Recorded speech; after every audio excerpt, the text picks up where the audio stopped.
जय श्री राम। दोस्तों, आप सभी को भगवान बाबा खाटू श्याम के जन्मोत्सव की हार्दिक शुभकामनाएं। दोस्तों, बाबा खाटू श्याम की पूजा अर्चना करने से पहले हमें एक संकल्प लेने की आवश्यकता है। वो संकल्प है कि हमें गौ सेवा करते हैं, क्योंकि हम अगर श्री कृष्ण भक्त हैं, हम बाबा खाटू श्याम के शिष्य हैं, उनके भक्त हैं, तो हमें सबसे पहले गौ माता की सेवा करनी है। दोस्तों, आज कार्तिक मास के शुक्ल पक्ष की एकादशी है और आज के दिन ही बाबा खाटू श्याम को श्री कृष्ण ने वरदान दिया था। आज के दिन ही जिसे बर्बरीक के नाम से जाना जाता है। महाभारत और बर्बरीक का क्या रिश्ता है, हम इसे आज समझें। और खाटू श्याम कहाँ पर है, राजस्थान में ही क्यों पूजा की जाती है, आज इसकी संपूर्ण बातें हम आपस में चर्चा करेंगे। जय श्री राम। दोस्तों, आज आप जानते हैं कि महाभारत में एक योद्धा थे जिनका नाम था भीम। भीम हस्तिनापुर के राजा पांडु के 5 पुत्र थे, जिनमें से एक भीम थे। भीम की पत्नी का नाम था हिडम्बा, और हिडम्बा और भीम से जो इस योद्धा का जन्म हुआ उसका नाम था घटोत्कच। घटोत्कच की पत्नी का नाम था मौरवी, अहिल्यावती जिसे कहते थे। यानी घटोत्कच और मौरवी के पुत्र का नाम था बर्बरीक। बर्बरीक एक ऐसे योद्धा थे जिन्होंने भगवान शिव की पूजा की। भगवान ने उन्हें अमोघ 3 बाण दिए। केवल 3 बाण में वो पूरे सब कुछ उथल पुथल कर सकते थे। उन्हें एक ऐसा वरदान प्राप्त था, एक ऐसे अमोघ बाण थे कि जिसकी तरफ से वो हारने वाले की तरफ से अगर वो युद्ध लड़ते तो वो दूसरी पार्टी हार जाती। उनकी प्रथम गुरु उनकी माता ही थी, जिसका नाम मौरवी था। तो मौरवी भगवान श्री कृष्ण की भक्त थी, भगवान शिव की भक्त थी। तो श्री कृष्ण को उन्होंने अपना आध्यात्मिक गुरु माना था। तो दोस्तों, जब पांडवों और कौरवों के बीच कुरुक्षेत्र की धरती पर जब युद्ध चल रहा था, तो युद्ध देखने की चाहत उन्होंने अपनी माँ से जाहिर की। माँ ने कहा ठीक है चले जाओ, और उन्होंने कहा कि मैं वहाँ पर उसका साथ दूंगा जो हार रहा होगा। तो जब वो वहाँ पर पहुँचे तो देखा कि पांडव जीत रहे हैं। भगवान श्री कृष्ण उनकी परीक्षा लेने पहुँच गए, क्योंकि भगवान श्री कृष्ण ने एक शपथ ली थी कि मैं 5 पांडवों को कुछ नहीं होने दूंगा। तो उनका धर्म था उनकी रक्षा करना। उसी वचन को देखते हुए, उसी संकल्प को देखते हुए वो बर्बरीक की परीक्षा लेने के लिए पहुंचे। उन्होंने कहा 3 तीर से क्या करने वाले हैं। उन्होंने कहा तीर नहीं, केवल 1 तीर से मैं पूरी सेना को समाप्त कर दूंगा, युद्ध का संतुलन बिगाड़ दूंगा। परीक्षा कैसे ली? एक पीपल का पेड़ था, उस पेड़ का एक पत्ता उन्होंने अपने पैर के नीचे छुपा लिया। तीर आके उनके पैर के पास रुक जाता है। और तो श्री कृष्ण कहते हैं ये क्या है? तो बर्बरीक ने कहा कि एक पत्ता इसके नीचे है, इसलिए मेरा तीर आपके पास है।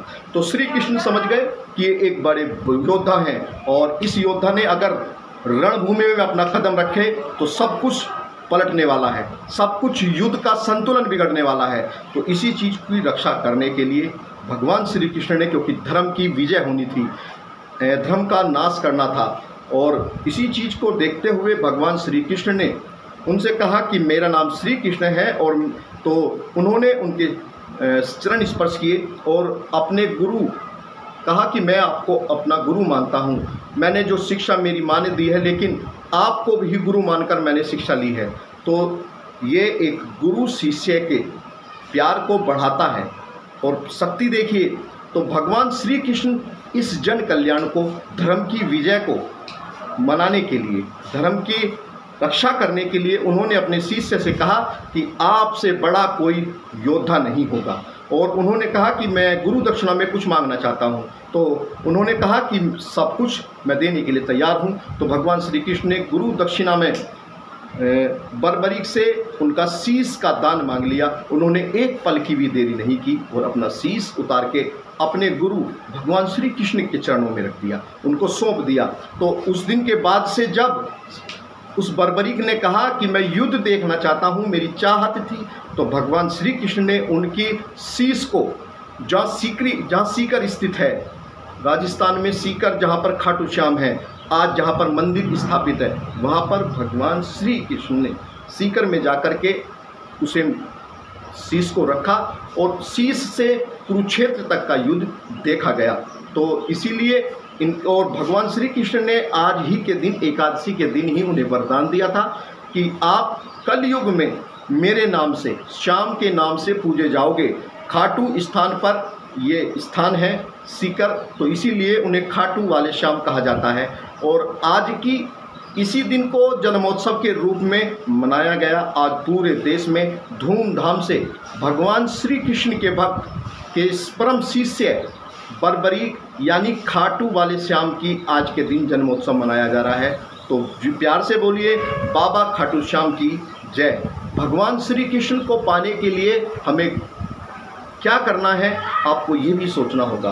भगवान खाटू श्याम श्री कृष्ण को मानने वाले, जो सभी अपने गुरुओं का सम्मान करने वाले हैं, ये पर्व हमें सिखाता है आज गुरु अगर कुछ भी मांगते हैं गुरु को दे देना चाहिए, क्योंकि गुरु अगर हमें कुछ भी नरक में भी भेजते हैं तो हमारा वहाँ भी जन कल्याण होगा।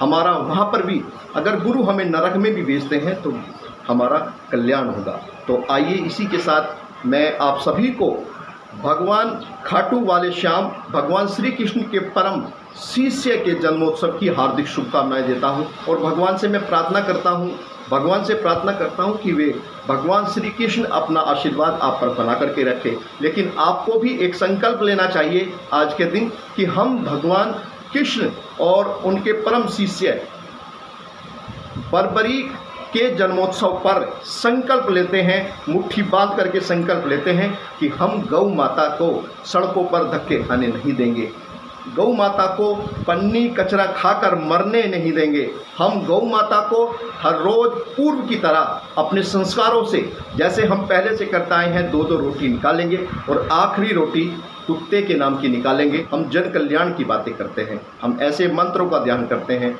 और यही हमारी संस्कृति है, यही हमारी परंपरा है। जय हिंद, जय भारत। मैं आपका छोटा भाई सचिन खटी और संगीत सोम जी का सेवक। जय हिंद।